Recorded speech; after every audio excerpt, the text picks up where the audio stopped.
जगरू Devraj welcome करछि my YouTube channel Devraj live vision. आपन केमति अछन्ती मु तो भले आशा करछि ठाकुर मंदिर आपन भले थिबे।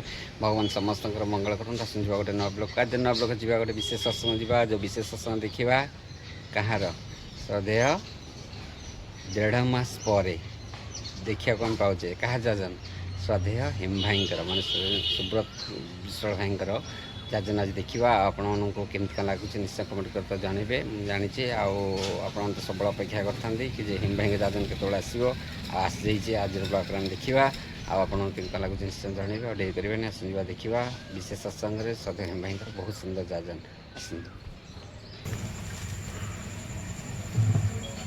पवित्र शांति सत्संग उपस्थित वरण्य लेखिका महोदय भक्तिमती मातृमंडली श्रद्धेय गुरुभ्राता मंडली साधु सज्जन मंडली समस्त मोर आंतरिक जय को निवेदन करे।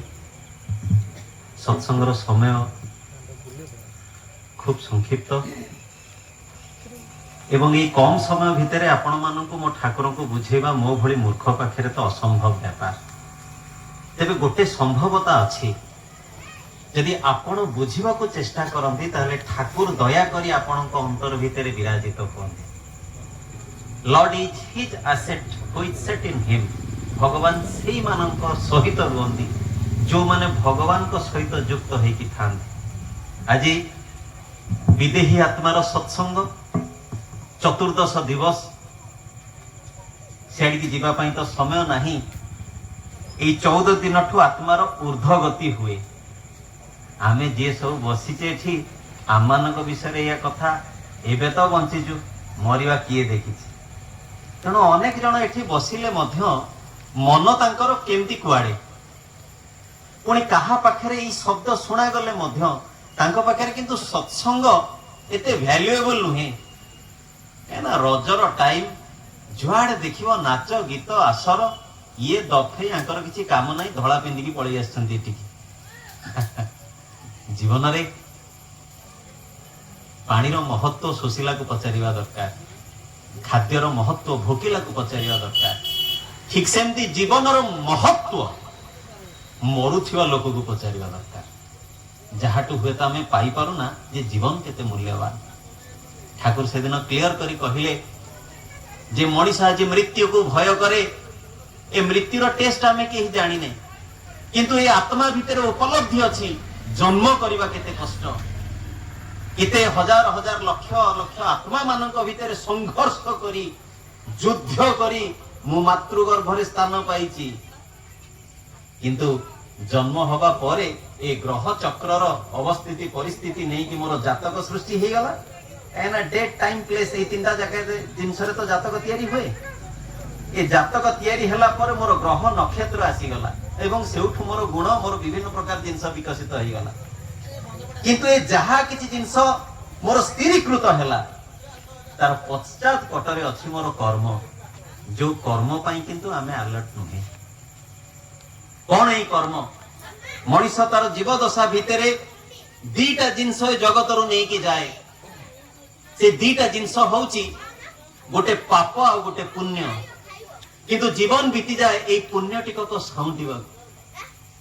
ठाकुर कहिसंती शेषर से दिने भयंकर जे मनीष तार परिस्थिति अवस्थिति भितरे तार इंद्रिय सुख तार प्रवृत्तिर चाहिदा तार अज्ञानता तार परिवेश परिस्थितिर चाप नहीं कि एरकम गोटे ख्याल माफिक चलनी रे चले जो जीवन रे से शेषर जाई एया उपलब्धि करे जे मो जीवन रे कली कौन।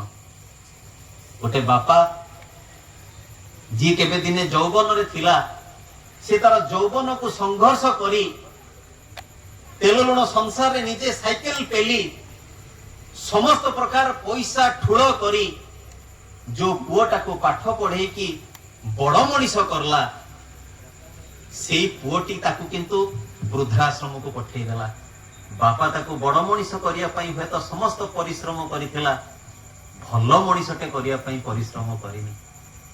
आज माने समस्त वैकुंठ वैकुंठ कथा कहू काहेकि आज कहूची जे जो माँ चली जाइछंती आज जहांकर विदेही आत्मार सद्गति उद्देश्य रे सत्संग निवेदित निश्चित मनीषर को दिगरे आत्मा को आमे टच करि पारु न पारु किंतु सत्संग निवेदन करिया भीतर देकी एई जे गुरु भाई माने अकपट मन नहीं ଯେତେବେଳେ ପ୍ରାର୍ଥନା କରିଛନ୍ତି, ଆମେ ସମସ୍ତେ ଯେତେବେଳେ ଠାକୁରଙ୍କୁ ଆବାହନ କରି ତାଙ୍କରି ଉଦ୍ଦେଶ୍ୟରେ ମଙ୍ଗଳ ପ୍ରାର୍ଥନା କରିଛୁ, এই ପ୍ରାର୍ଥନାର ଶକ୍ତିଟା କିନ୍ତୁ ନିଶ୍ଚିତ ଭାବରେ ସେ ଆତ୍ମାକୁ ଟଚ୍ କରୁଛି।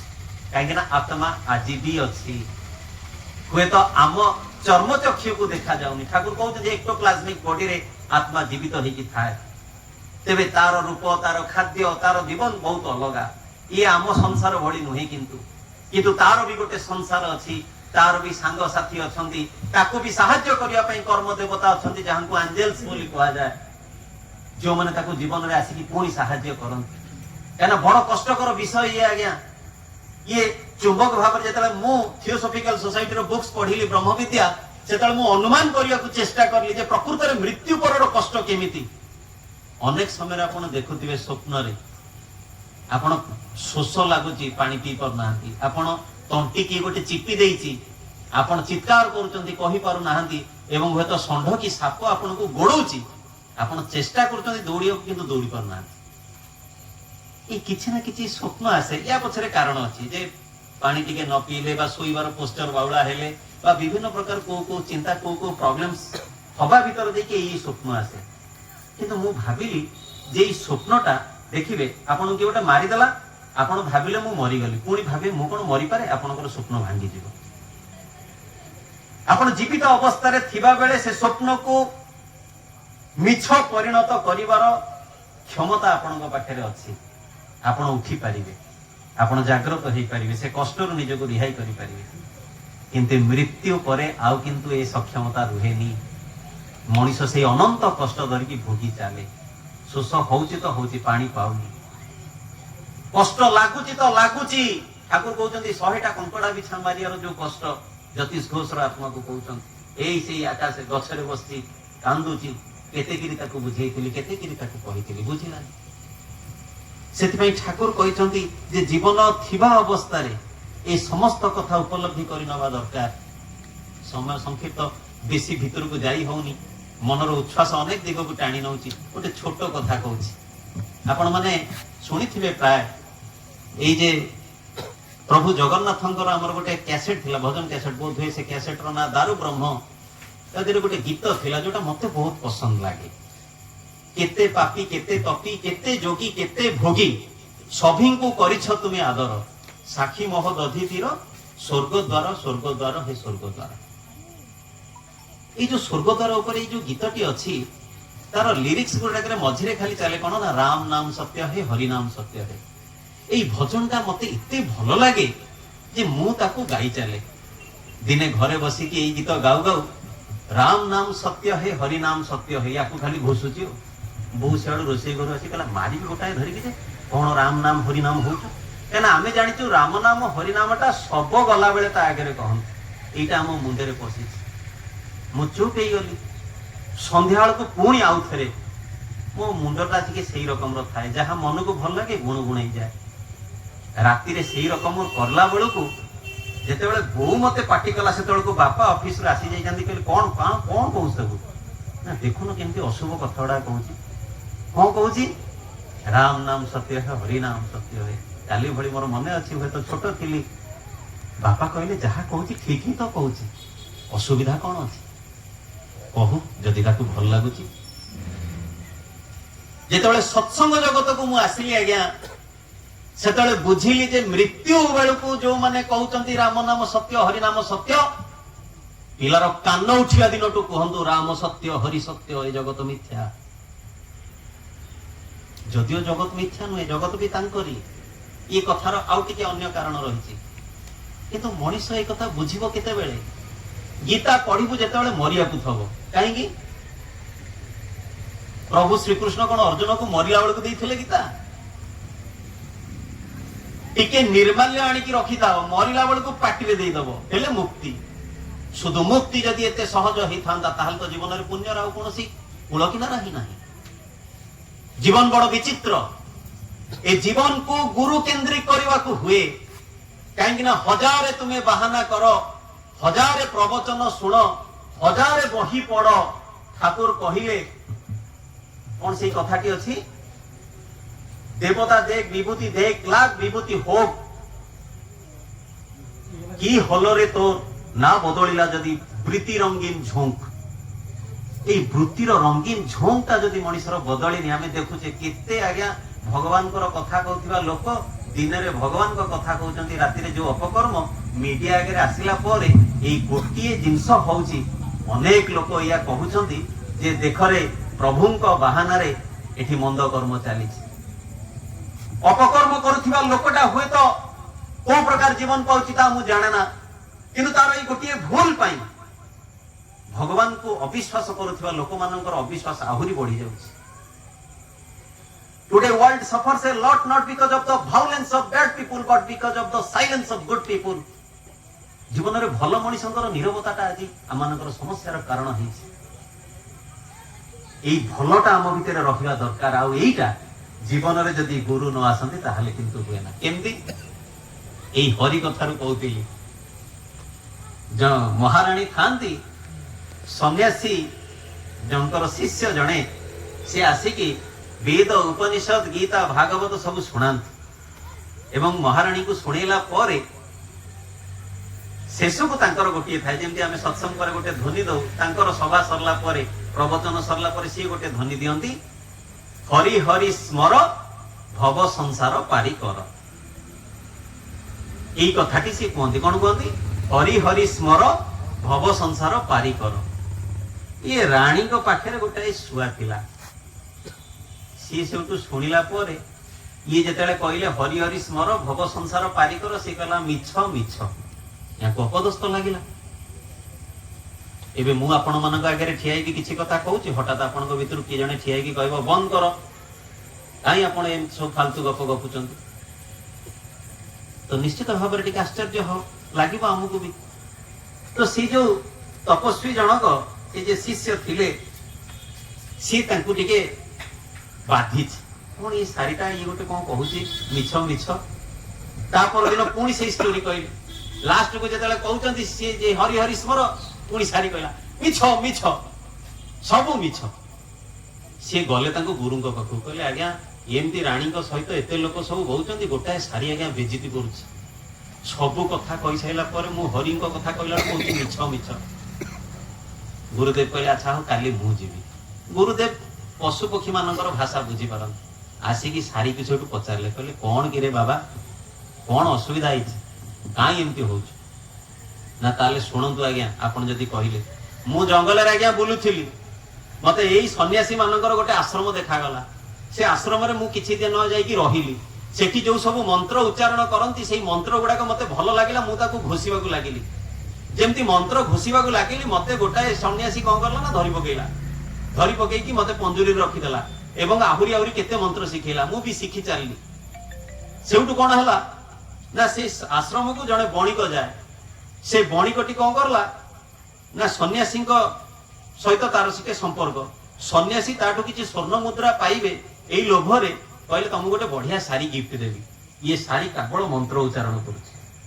ସିଏ ବି ବଣିକ ଦେଖିକି ଶାରୀକି ଆ ବଢିଆ କଥା, ସିଏ ଦେଖିକି ଘରକୁ ନେଇ ପଳେଇଲେ। ମଣିଷ କଣ କରେ କହିବି ସେଆଡିକି ଯିବାକୁ, ଯେ ମଣିଷ ହଉଛି ସ୍ୱାର୍ଥପର। ପ୍ରତିଟି ମୁହୂର୍ତ୍ତରେ ସେ ତାର ସ୍ୱାର୍ଥକୁ ନେଇକି ବ୍ୟସ୍ତ ଥାଏ। ବଣିକ ଦେଖିଲା ଏ ଶାରୀକି ଦେବି କାହାକୁ? ରାଜାଙ୍କ ପାଖରେ ଗୋଟେ କଣ୍ଟ୍ରାକ୍ଟ ଅଛି, ରାଜାଙ୍କ କଣ୍ଟ୍ରାକ୍ଟଟା ମତେ ହାସିଲ କରିବାକୁ ହବ। ରାଜାଙ୍କ ପାଖକୁ ନେଇଗଲା ଗିଫ୍ଟ, ଆଜ୍ଞା ମନ୍ତ୍ର ପଢୁଥିବା ଶାରୀ। ରାଜା ତାକୁ ପାଇଲା ପରେ ରାଜା ପୁଣି ତାଙ୍କର ପ୍ରିୟ ଜିନିଷକୁ କାହାକୁ ଦେବେ? ତାଙ୍କ ପ୍ରିୟତମାକୁ ଦେଇଛନ୍ତି। କାହାକୁ? ରାଣୀକୁ। ରାଣୀଙ୍କ ପାଖରେ ପଞ୍ଜୁରୀ ଭିତରେ ପଶିକି ଅଛି। ତ ଗୁରୁଦେବ କହିଲେ କଣ ତାହେଲେ କହୁଛୁ? ନା ଆଜ୍ଞା ମୁଁ ଜଙ୍ଗଲରେ ଭଲରେ ବୁଲୁଥିଲି, ଯେବେଠୁ ଏଇ ହରି ନାମ ସ୍ମରଣ କରିଲି ସେବେଠୁ ମତେ ସନ୍ନ୍ୟାସୀ କହିଲା, ତାପରେ ବଣିକକୁ ଦେଲା, ବଣିକ ରାଜାକୁ ଦେଲା, ରାଜା ରାଣୀକି ଦେଲା, ଦେଖୁନ ମୁଁ ପଞ୍ଜୁରୀ ଭିତରେ। ଗୁରୁଦେବ କହିଲେ ଆଚ୍ଛା ଆଚ୍ଛା, ତାହେଲେ ଏଇଟା ତୋର ସମସ୍ୟା। ତା କାନରେ ଗୋଟାଏ କଥା କହିଦେଇ ପଳେଇଲେ। ଏବଂ ସେଇଦିନ ତାଙ୍କର ଶିଷ୍ୟ କହିଲେ କାଲିଠୁ ତୁ ଯିବୁ ହରି କଥା କରିବାକୁ, ଆଉ ସେ ଶାରୀ କିଛି କହିବନି। ସେ ଶିଷ୍ୟ ଜଣକ ସବୁ କଥା ପ୍ରବଚନ ଦେଇ ସାରିଲା ପରେ ହରି ହରି ସ୍ମର ଭବ ସଂସାର ପାରିକର ଏତିକି କହିକି ଅନେଇଛି ଶାରୀକି। କାହିଁକିନା ସେ ସଦାବେଳେ ତାକୁ ବେଜିତ କରିଛି ନା। ଆଉ କିନ୍ତୁ ସେଦିନ ଶାରୀ କିଛି କହୁନି। ରାଣୀ ବି ଅନେଇଛନ୍ତି, ଆରେ କଣ କିଛି କହୁନି। ସମସ୍ତେ ଯେତେବେଳେ ଅନେଇଛନ୍ତି, ଶାରୀ କଣ କରିଛି ଚିତ୍ପଟମ। ଆଲୋ ମୋ ଶାରୀ କାହିଁକିନା ଭାରି ପ୍ରିୟ ଥିଲା, ସବୁ କଥା ଗପୁଥିଲା। ଆଲୋ ମୋ ଶାରୀର କଣ ହେଲା କହିକି ରାଣୀ ଯେତେବେଳେ ପଞ୍ଜୁରୀ ଖୋଲି ତାକୁ ଆଣି ଟିକେ ଆଉଁସି ଦେଇଛନ୍ତି, ଶାରୀ ଠୋର କିନି ଉଡିଗଲା ଏବଂ ଉଡୁ ଉଡୁ ସେଇ ଉପରେ ଥାଇକି କହିଲା ଯେ ହରି ହରି ସ୍ମରିଲେ କିନ୍ତୁ ଭବ ସଂସାର ପାରି କରିବନି, ଜୀବନରେ ଗୁରୁ ଥିଲେ ଭବ ସଂସାର ପାରି କରିବ। କାହିଁକି ନା ଗୁରୁଦେବ କାଲି ରାତିରେ କାନରେ କହିଦେଇ ଯାଇଛନ୍ତି, ତୁ ମଲା ଆକ୍ଟିଂ କରିବୁ, ତତେ ପଞ୍ଜୁରୀରୁ କାଢିଦେବେ, ଯେମିତି ବାହାରକୁ ଯିବୁ ଉଡିଯିବୁ। ଜୀବନରେ ଗୁରୁ ଥିବା ଦରକାର। कर्ता करे न कर सके गुरु करे सो होई, तीनों लोग नवखंड में गुरुते बड़ा न कोई। ये मनीष जीवन जेतेବେଳେ आईसीयू रे पशुची सेतेବେଳେ भगवान को पाखरे प्रार्थना करछि, केते आज्ञा देखिछि गुटुका खिया, सिगरेट खिया, मद खिया, जे भगवान को केबे भी आड़ आखिर अनांतिनी। एई थरे आज्ञा हॉस्पिटल केस हे जाऊ, थरे माली मकदमा कोर्ट कचेरी हे कि बीच रास्ता रे बदनाम हे जांतु, सेतेବେଳେ ए अंतरात्मा झुरिबो जे प्रभु तुमे कोठी अछ, मते ई थरक रक्षा करि दियो। आउ बड़ दुखर विषय या से अवस्था रे भी प्रभु हमको दया कला परे मध्य जेंती अवस्था सुधरी जाए, पुणी मनीष भगवान को भूली जाए। दुख में सुमिरन सब करे, सुख में करे ना कोई, जो जन सुख में सुमिरन करे तो दुख काहे को होई। आज जीवन मृत्यु चक्र पई हमें एठी समस्त उपस्थित, हम समस्त जीवन उद्देश्य होची ईश्वर प्राप्ति। भाई कहते मुक्तिर कथा, भाई कहते प्रकृति बंधन रिहाईटा होची मुक्ति। केमिति এই প্রবৃত্তি তো কেতে আড়রে আমাকে বাঁধিকি রখিছি। আজি সংক্রান্তি বলি মহাদেবଙ୍କ পাখରେ অনেক ভিড়, ମୁଁ ବି ଯାଇଥିଲି ଆଜି ଦି ପରେ ଗୋଟେ ମନ୍ଦିରକୁ, କେତେ ଭିଡ। এই ଭିଡଟା କିନ୍ତୁ ଗତକାଲି କୋଉଠି ଥିଲା ଆପଣ ଭଲ ଭାବରେ ଜାଣିଛନ୍ତି। ଦିନ ରାତି କିରି ଫୁରସତ ମିଳିନି, ବାରିରେ ପଡିଛି, ଛାଡିବୁନି ଆଜି। ଆଜି ସଂକ୍ରାନ୍ତି ପଡିଗଲା, କାଲି କି ମଙ୍ଗଳବାର, କାଲି ବି ହବ, କିନ୍ତୁ ମା ମାନେ ଟିକେ ମଙ୍ଗଳାଙ୍କର ଯୋଉମାନେ ଟିକେ ଇଏ ସେ ଟିକେ ଦବି ଯିବେ, पुणी आम टे बुधवार को ताको पोस्टपोन करदवा। आज जीवन में किंतु मते जिते जड़े कहले यही निकट अतीत जड़े व्यक्ति सहित देखा हुए और सी कहती जे बाबा दीक्षा नवा चाहती। मु कहली कहीं ना बाबा जगन्नाथ को मानती। मु खाली थीर कि पचारि मौसा आपण आईष खाती ना? हाँ। मु कहली ताहले जगन्नाथ को भल पाइले केमती? कहीं जगा पाखे तो कौ दिन आमिष भोग लगे, जहाँ को मु भल पाए, जहाँ को श्रद्धा करे, भक्ति करे, जोटा तांकर पसंद मु सेटा करबी केमती? आज मु मो बापा को भल पाउची, मु मोर मां को भल पाउची, बापा मां को भल पाउची बोली कहूची, किंतु बापा मांकर मन लाखी किछि कर्म करूनी। मु तो कहिबी ए घर आज्ञा वैकुंठ, आमे समस्त वैकुंठ जीवा को चाहू। गोटे छोटिया कथाटे कहबी, दादा मंगल कामना करिवे, समय हे गलानी। ठाकुर बसचंती जति आश्रम रो बारंडा रे, कहला रे किए वैकुंठ जीवा को चाहू? समस्त हाथ टेकी देले, आज्ञा आमे वैकुंठ जीवा को चाहू, आमे वैकुंठ जीवा को चाहू। सेतले ठाकुर कहउचंदी, अरे सुन, यदि मु तो घर को जीवी, हसी की कहउचंदी, काई ना स्वयं नारायण यदि घर को आसिले वैकुंठ तो हेई गला।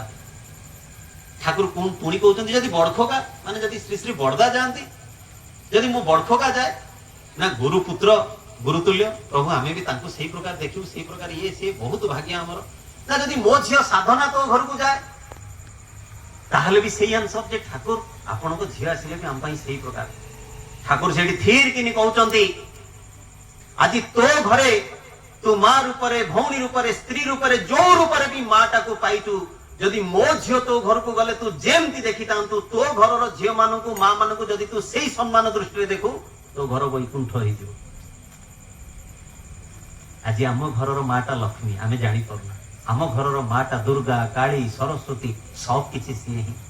जो पुरुष नारी को एतिकी टिके सम्मान दे पारे, से जीवन में वैकुंठर सुख अनुभव करि पारे। ये कथा कहीं आज यही मर्मभेदी कथा सत्संग रे आलोचना हुए बोली लोक सत्संग को पसंद करते, कहीं तुम भारी हार्ड कथा। आमे भगवान को स्मरण करूँ, दीपर आईष खाईदेलु, संध्या टिके झाड़ा बसी गाधे पड़े आमे पवित्र हो गलु। यही रकम मानसिकता आमर जे आमे चाहू मोर प्रवृत्ति भी सब रहिबो, अथच भगवान जेमती मानस अति सुंदर भाव आलोचना करुथिले, केशव जी तोर बाबार की ना केने कान धरिकी टाणी आनिबे। आमे भगवान को से भाविछु, भगवान किंतु ता नहंती, से परम दरदी, परम दयाल, किंतु प्रति बदल से आमठू भल पाइबा टिकक आशा करते। जदि यही भल पाइबा टिकक आमे न दौ, যদি এই অন্তর ভিতরে তাଙ୍କୁ ଅଧିକାର ନ ଦଉ ତାହେଲେ କିନ୍ତୁ ସେ ଆମ ଜୀବନକୁ ପରିବର୍ତ୍ତନ କରିପାରନ୍ତି ନାହିଁ। ଆଜି ଯୋଉ ଦୁର୍ଲଭ ଜୀବନ ଆମେ ପାଇଛେ ହୁଏତ କୋଉ ଦିନ ମରିବା ଠିକ ବି ନାହିଁ। ଭଗବାନ କେତେ ଆୟୁଷ ମତେ ଦେଇଛନ୍ତି ତା ବି ମୋର ଜଣା ନାହିଁ, କିନ୍ତୁ ଆଜି କଣ ମୋ ଦିନଟାକୁ ମୁଁ ଠିକ ସେ କାଟିଛି? ମୋ ଭଗବାନଙ୍କ ମାଫିକ ମୁଁ କଣ ଆଜି ଗୋଟେ ଦିନ ଗୋଟେ ମୁହୂର୍ତ୍ତ ବଞ୍ଚି ପାରିଛି? ଯଦି ଏଇ ପ୍ରଶ୍ନ ଆସେ ତାହେଲେ ନିଶ୍ଚିତ ଗୁରୁକେନ୍ଦ୍ରିକ ଜୀବନ ହିଁ ଆପଣଙ୍କର ଅଲ୍ଟିମେଟ ଚଏସ୍ ହବ। କାହିଁକିନା ମଣିଷ ବୁଝିବ ଯେ ମୋର କେତେ ଭୁଲ ହଉଛି, ଆଉ ଏ ଅବୁଝା ମନକୁ ଆମେ ନିଜେ ନିୟନ୍ତ୍ରଣ କରିପାରିବା ନାହିଁ। Quite impossible.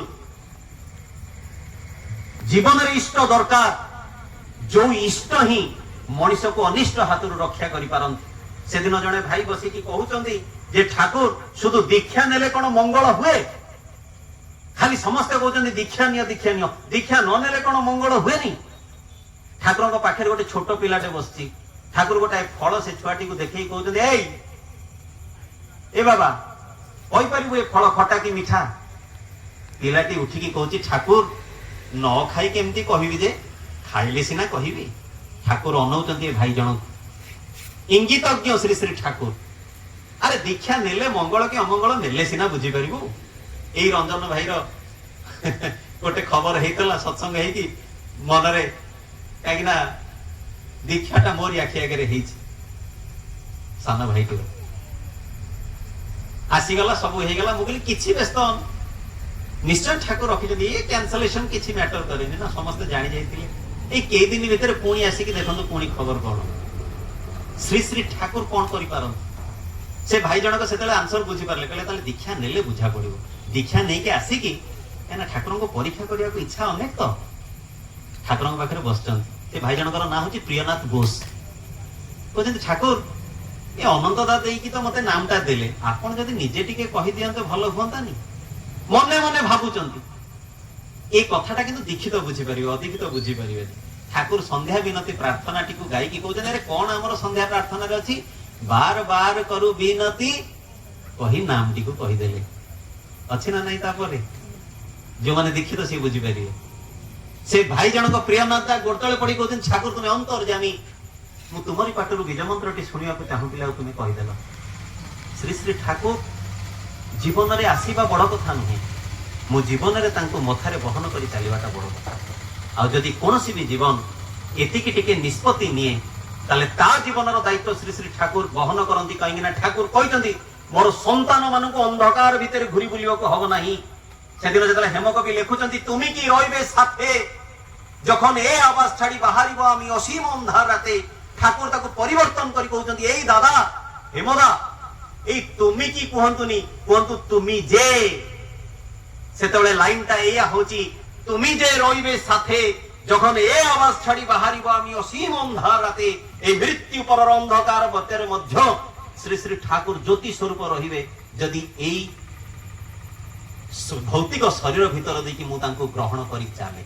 তেণু সৎসঙ্গর সময় সংক্ষিপ্ত।